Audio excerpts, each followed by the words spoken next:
I don't try to intimidate anybody before a fight. That's nonsense. I intimidate people by hitting them.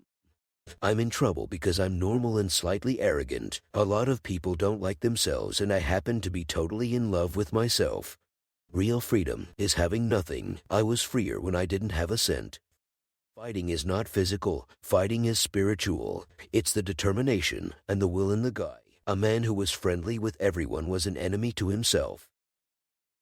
Most fighters are the most humble people in the world because they've gotten their ass kicked before. In order for me to achieve, I had to regard myself greater than what I was. In other words, I had to fake it until I make it. In America, we're really good at blowing things up but not so good in knowing where the pieces will land.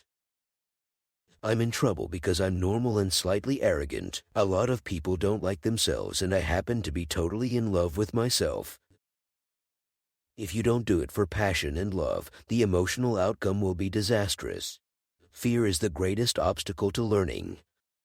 We all have struggles in life, but we have to continue to fight. It's good to know how to read, but it's dangerous to know how to read and not how to interpret what you're reading. My main objective in the fight is to be a professional, but to kill him. Everyone has a plan till they get punched in the mouth. My power is discombobulating, devastating. I could feel his muscle tissues collapse under my force. It's ludicrous these mortals even attempt to enter my realm. You need to learn independence. You have to be independent. It builds character. Everybody thinks this is a tough man's sport. This is not a tough man's sport. This is a thinking man's sport. A tough man is gonna get hurt real bad in this sport. I'm scared every time I go into the ring. But it's how you handle it. What you have to do is plant your feet, bite down on your mouthpiece, and say, let's go. There's nothing wrong with making mistakes. Just don't make the same ones. We don't want to duplicate them.